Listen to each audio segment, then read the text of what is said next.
आज की ऑनलाइन कक्षा में यूट्यूब चैनल पर और इससे जुड़ रहे सभी विद्यार्थियों का हार्दिक स्वागत अभिनंदन। मैं डॉक्टर चंद्रलोचन त्रिपाठी, प्राचार्य राजकीय कन्या महाविद्यालय बहरोड। आज हम पद्माकर के कवित्त की व्याख्या करने की कोशिश करूँगा। जैसा कि आप सबको विदित है कि BA द्वितीय वर्ष हिंदी साहित्य के प्रथम प्रश्न पत्र में के पाठ्यक्रम में सम्मिलित रीतिकालीन कविता के अत्यंत महत्वपूर्ण कवि पद्माकर की व्याख्या का क्रम बहुत दिनों से चल रहा है। उसी को आगे बढ़ाते हुए आज उनके व्याख्येय कवित्त का सबसे पहले पाठ करना चाहूँगा। देखें, कूलन में केलिन कछारन में कुंजन में, कूलन में केलिन कछारन में कुंजन में, क्यारिन में कलिन कलीन किलकंत है।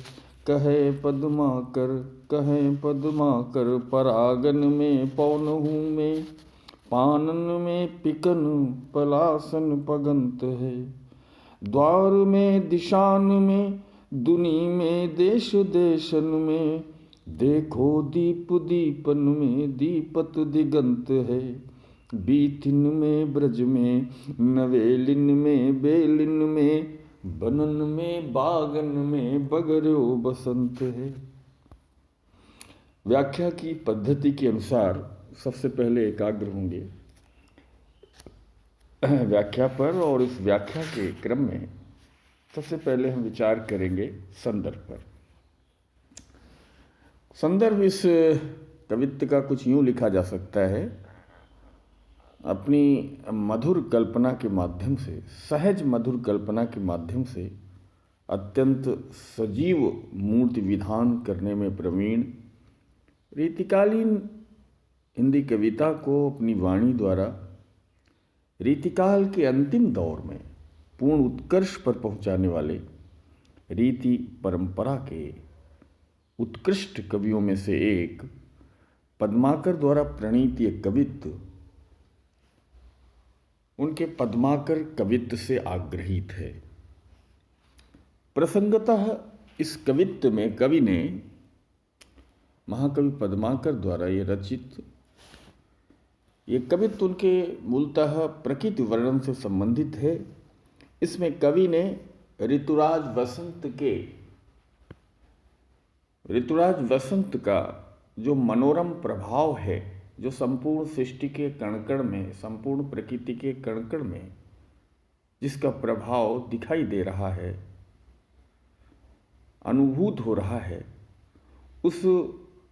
उस भावबोध को, यानी ऋतुराज बसंत के मनोरम प्रभाव से जो प्रकृति पर पड़ रहा है, उस आलम्बन स्वरूप मनोभाव को उन्होंने बहुत सुंदर ढंग से चित्रित किया है। अब इसकी व्याख्या पर हम एकाग्र होंगे। पहली पंक्ति है, कूलन में केलिन कछारन में कुंजन में, क्यारिन में कलिन कलीन किलकंत है। बसंत ऋतु की जो प्राकृतिक सुषमा है, शोभा है, उसका मनहर चित्रण करता हुआ कवि कह रहा है कि यमुना के तटों पर पशु पक्षियों एवं सभी प्राणियों की एकांत की क्रीड़ाओं में, जिनमें से कूलों में, कछारों में, केलियों में, यानी यमुना तट पर पशु पक्षियों अन्य प्राणियों की एकांत की क्रीड़ाओं में, जिसमें कछारों में, कूल माने कछार में, वन उपवन में, केलिन कुंज कूलों में, कछारों में, कुंजों में, वन उपवन में, कुंजों में, और क्यारिन में, फूलों की क्यारियों में, और यही नहीं, कलीन किलकंत है, जो वसंत है अपनी शोभा बिखेर रहा है, सुंदर कलियों में वो किलकारी भर रहा है, अर्थात वसंत अपनी शोभा बिखेर रहा है। कवि पद्माकर कहते हैं कि यही नहीं, बसंत कहाँ कहाँ है देखें, कहें पद्माकर परागन में, वो पुष्पों के पराग में, पवन में, पानन में पिकन, और कोकिल के कंठ में पलासन पलासन पगंत है। और वो पलाश के लाल लाल टेसुओं के पलाश की झाड़ियों में, पुष्पों में बसंत की आभा आलोकित हो रही है।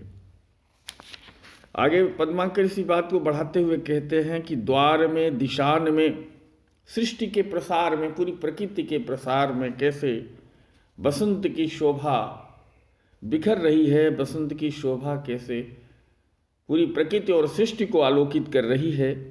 इस बात को पद्माकर बहुत ही सरस भाव व्यंजना करते हुए कह रहे हैं कि द्वार में, दिशाओं में, दुनी में, देश देशन में, घर के द्वारों पर, सभी दिशाओं में, सारे संसार में, और दुनी माने सारी दुनिया में, देश देशों में, द्वीप द्वीप में। आगे कहते हैं देखो दीप द्वीपन में, द्वीप द्वीप में दीपत दिगंत है। सारी दिशाओं को बसंत अपनी आभा से, अपनी प्राकृतिक छटा से, यानी सारी दिशाओं में बसंत की जो प्राकृतिक छटा है, जो सहज आभा है, वो आलोकित हो रही है। यानी देश दिशाएं दिग दिगंत आलोकित हो रहे हैं बसंत की आभा से, बसंत की प्राकृतिक सुषमा से। आगे अपनी बात को समाहार की ओर ले जाता हुआ कवि कहता है, बीथिन में, ब्रज में, नवेलिन में, बेलिन में, बनन में, बागन में बगर्यो बसंत है। और ये बसंत की आभा और कहाँ कहाँ बिखर रही है,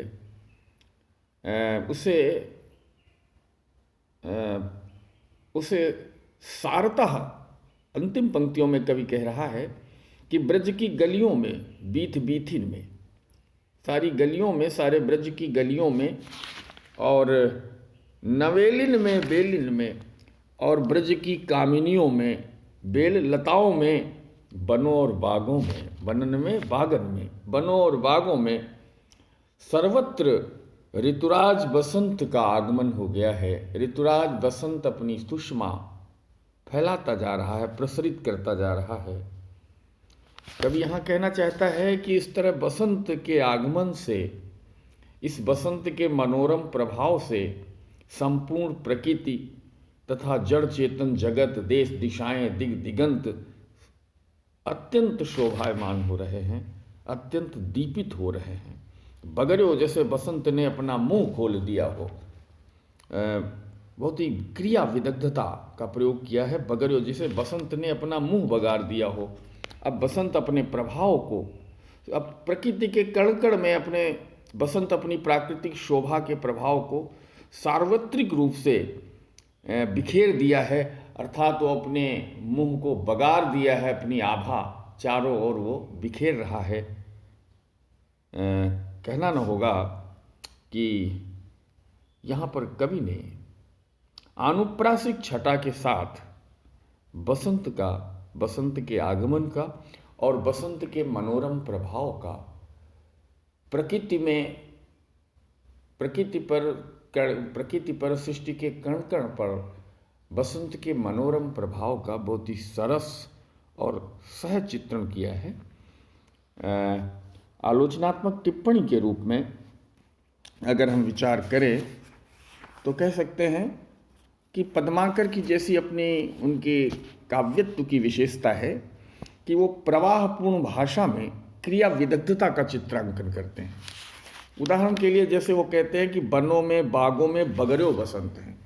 वन और बागों में जो ऋतुराज बसंत के आगमन से जो प्रभाव पड़ा है, अर्थात सब खिल उठे हैं बनों और बाग, तो यहाँ पर बगर्यो बसंत है। बसंत ने जैसे अपना मुंह फैला दिया है। ये क्रिया विदग्धता का बहुत ही सुंदर और सूक्ष्म चित्रांकन कवि ने किया है। दूसरी चीज जो मैं पहले भी कह चुका हूँ कि पद्माकर अपने भावपूर्ण चित्रों में संगीतात्मक संयोजन के लिए विख्यात रहे हैं, और वो चीज़ यहाँ पर इस कवित्व में भी सर्वतः दिखाई पड़ती है। पद्माकर अपने सजीव मूर्ति बुधान चित्रण के लिए भी विख्यात हैं।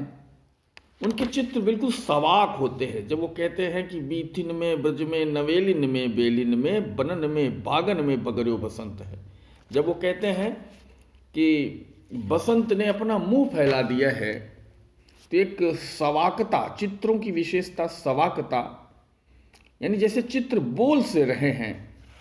और पद्माकर का ये कवित्व इस बात को यहाँ प्रमाणित करता है। कहने की ज़रूरत नहीं कि पद्माकर हिंदी के ऐसे विशिष्ट कवि हैं जो अपनी कहन की शैली के कारण दूसरों से भिन्न माने जाते हैं, और जिनके शब्दों की योजना, जो वो शब्द योजना धारित करते हैं, वहाँ एक दृश्यात्मक बिंब सामने खड़ा करते हुए वो अपने शब्द चुनते हैं। इस पूरे कवित्व में ये दृश्यात्मक बिंब देखा जा सकता है, जैसे कि साक्षात बसंत का केवल वो मानवीकरण ही नहीं कर रहे, उसके मनोरम प्रभाव को प्रकृति पर बसंत के, ऋतुराज बसंत के आगमन का जो मनोरम प्रभाव पड़ा है, उसी का ही छायांकन, उसी का ही चित्रांकन नहीं कर रहे, बल्कि एक पूरी दृश्यात्मक, यूँ कह लें कि एक दृश्यात्मक शब्द योजना वो नियोजित करते हैं। और उस दृश्यात्मक शब्द योजना की शक्ति के कारण पद्माकर अपनी सफल अनुभव योजना का परिचय दे रहे हैं। सामान्यतः इस कवित्व में कवि ने अनुप्रास, यमक, काव्यलिंग, मानवीकरण आदि अलंकारों का बहुत ही सहज और सुंदर ढंग से नियोजन किया है। कवित्व छंद की गति, यति और पदयोजना भी विशिष्ट बन पड़ी है। मैं समझता हूँ कि आज के इस व्याख्यान से पद्माकर को आप अच्छी तरह से समझेंगे और यूं ही आगे भी हम समझते रहेंगे। आज आप सबने इस व्याख्यान को पूरे मनोयोग और धीरज के साथ सुना। इस सब के लिए बहुत बहुत धन्यवाद।